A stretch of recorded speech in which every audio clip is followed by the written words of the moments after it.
Dando continuidade à nossa aula de sustentabilidade, vamos ver como é que é a estrutura fundiária no Brasil, ou seja, como é que é a distribuição do tamanho das propriedades rurais no Brasil. Vejam que 60% das propriedades têm um tamanho acima de 500 hectares, é o que nós chamamos de latifúndio. Isso é uma herança da nossa história colonial, em que haviam grandes propriedades e grandes proprietários de terra, que tinham grandes propriedades e havia muito poucos pequenos agricultores. Então, menos de 2% das propriedades no Brasil concentram mais de 40% da área fundiária no Brasil. Então, a estrutura fundiária brasileira é que 1,6% das propriedades tem mais de 1.000 hectares, ok? Enquanto que 53% das propriedades têm 10 ou menos de 100 hectares. Aliás, tem menos do que 10 hectares. Isso mostra o quê? Que a maior parte das propriedades é muito grande e está na mão de poucos proprietários. Isso é um reflexo de toda a história de colonização, mas também toda a história da economia política no nosso país. Como é que é a estrutura fundiária nos Estados Unidos, que afinal é um exemplo de capitalismo eficiente e de liderança, inclusive tanto na parte econômica quanto inclusive na parte agrícola. Nos Estados Unidos, 97% das propriedades rurais são familiares. Isso é um artigo do Giro do Boi, Beef Point, ou seja, um artigo de produtores de carne. Então, qual que é a diferença entre a política agrária nos Estados Unidos e no Brasil? Nos Estados Unidos, detém hoje o índice de maior produtividade agrícola do planeta. Lógico, eles são os maiores em tudo, inclusive em produtividade agrícola.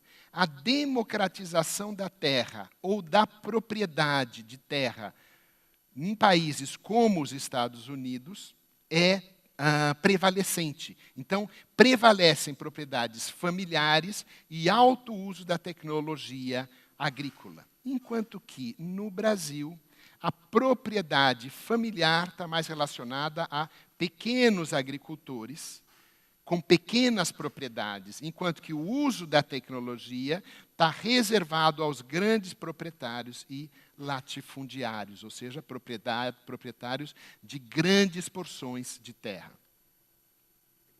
Como é que contrasta o acesso à terra nos Estados Unidos e no Brasil?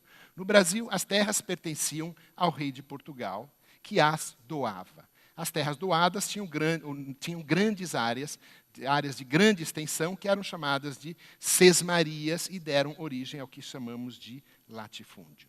Nos Estados Unidos, o acesso à terra foi diferente. O colonizador fixou-se com sua família na Nova Inglaterra, que era os Estados Unidos, formando pequenas glebas, que aí desenvolveu uma agricultura para atender principalmente às necessidades alimentares da sua família. Isso leva a uma estrutura fundiária muito diferente nos Estados Unidos e no Brasil.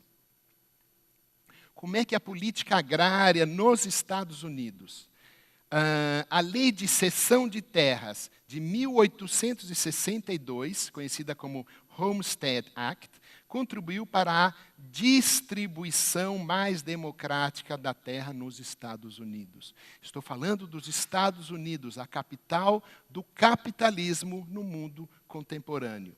Por essa lei, quem desejasse emigrar para aquele país dos Estados Unidos receberia do governo 160 acres, que correspondem a 65 hectares de terra no oeste, com o compromisso de cultivá-las por pelo menos 5 anos. Em síntese, o Homestead Act atraiu para os Estados Unidos milhões de europeus, favoreceu a ocupação do oeste, propiciou a criação de grande mercado de consumo e a formação de diversas propriedades rurais e possibilitou, portanto, a democratização do acesso à terra. como é que é a política agrária no Brasil? No Brasil, a Lei de Terras de 1850 foi feita pelos grandes proprietários rurais. Ela foi, na verdade, uma maneira de beneficiá-los. Criou-se assim no Brasil, como em toda a América Latina, uma estrutura fundiária injusta e antidemocrática de alta concentração de renda.